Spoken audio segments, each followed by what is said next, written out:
सल्तनत उस्मानिया एक तवील अरसा दुनिया आलम के बेशतर ममालिक पर राज करने के बाद पहली जंग अजीम के खात्मे के साथ जवाल पजीर हो गई। 24 जुलाई 1923 को स्विट्जरलैंड के शहर लोजान में जंग अजीम अव्वल के इत्तेहादियों और तुर्की के दरमियान एक अमन मुआहदा तय पाया, जिसे स्विट्जरलैंड के शहर लोजान की मुनासबत से मुआहदा लोजान कहा गया। मुअज़्ज़िज़ नाज़रीन सामीन, जानकारी में खुश आमदीद। इस मुआहदे के तहत यूनान, बल्गारिया और तुर्की, जिसका नाम बदल के अब तुर्किया रख दिया गया है, की सरहदें मुतय्यन की गईं और कब्रस, इराक और शाम पर तुर्किया का दावा खत्म करके इराक और शाम की सरहदों का भी तयन किया गया। इस मुआहदे के तहत जमहूरिया तुर्की को आलमी सतह पर तस्लीम किया गया। मुस्तफ़ा कमाल पाशा की ज़ेर क़यादत तुर्क अफवाज की जानिब से यूनानी अफवाज को अनातोलिया से निकाल बाहर करने के बाद नई तुर्क जमहूरिया ने मुआहदा सेवड़े को मुस्तरद कर दिया, जो कि जंग अजीम अव्वल के बाद 10 अगस्त 1920 को इत्तेहादी कुव्वतों और सल्तनत उस्मानिया के दरमियान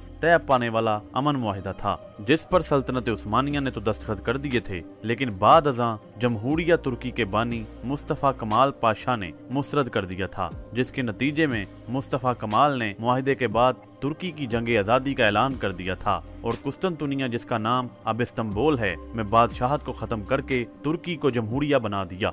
20 अक्टूबर 1922 को अमन कॉन्फ्रेंस का दोबारा आगाज हुआ और तवील बहसो मुबासे के बाद कॉन्फ्रेंस एक मरतबा फिर 4 फरवरी 1923 को तुर्की की मुखालफत के बाइस मुतासर हुई। 23 अप्रैल को दोबारा आगाज और मुस्तफ़ा कमाल की हुकूमत के शदीद एहतजाज के बाद 24 जुलाई को 8 माह के तवील मुज़ाकरात के नतीजे में मुआहदे पर दस्तखत हुए। मुआहदा लोजान 143 मज़ामीन के साथ अहम हिस्सों पर मुश्तमिल था। इस मुआहदे के अहम नुकात कुछ यूं हैं कि इसके तहत यूनान, बल्गारिया और तुर्की की सरहदें तुर्की के दावे के मुताबिक मुतय्यन की गईं। कब्रस, मिस्र, सूडान, शाम और इराक की हदूद आबाद हुई। तुर्की ने अपनी जनूबी सरहद को आज़ाद कर दिया, जो अभी तक तुर्की के कंट्रोल में चली आ रही थी। उन इलाकों में यमन, असीर और हिजाज के दीगर इलाकों जैसे मक्का और मदीना के शहर शामिल थे। तुर्की ने लीबिया में अपने इम्तियाज़ात के इल्ज़ामात को मुस्तरद कर दिया और उनमें से अमरीका के साथ एक अलहदा मुआहदा था, जिनमें से अमरीका ने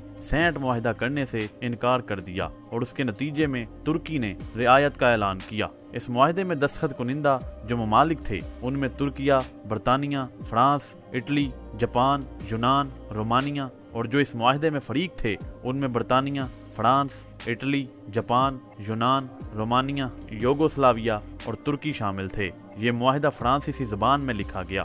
2023 में मुआहदा लोजान को 100 साल पूरे हो रहे हैं। कुछ लोगों का ख्याल है कि 2023 में इस मुआहदे के खात्मे के साथ ही तुर्की अपनी जमहूरी हैसियत खत्म करके खिलाफत उस्मानिया को बहाल करने का ऐलान कर देगा। लेकिन सोचने और करने की बात यह है कि तुर्की ने जब खुद ही इस मुआहदे पर दस्तखत करते वक्त खिलाफत उस्मानिया की हदूद में वाक़ तमाम ममालिक शाम, इराक, लबनान और सऊदी अरब को अलग अलग आज़ाद रियासतों के तौर पर तस्लीम कर लिया और ये तमाम ममालिक अब अक़वाम मुत्तहिदा के रुकन भी हैं, तो वो भला कैसे इन्हें दोबारा अपनी खिलाफत में शामिल कर सकता है। दूसरी अहम बात, तुर्की अब एक जमहूरी मुल्क है और इस मुल्क में तमाम इदारों का नज़्म व नस्क जमहूरियत के उसूलों के मुताबिक ही चलाया जाता है। कुछ लोग ये ख्याल करते हैं कि रजब तैयब उर्दगान 2023 में दोबारा सदर मुमलिकत मुंतखब होने के बाद अपने मुल्क में खिलाफत बहाल कर देंगे, तो वो इस बात को मद्देनजर नहीं रखते कि तैयब उर्दगान ने कभी भी खिलाफत कायम करने का ऐलान नहीं किया, क्योंकि उन्हें इस बात का बखूबी अंदाजा है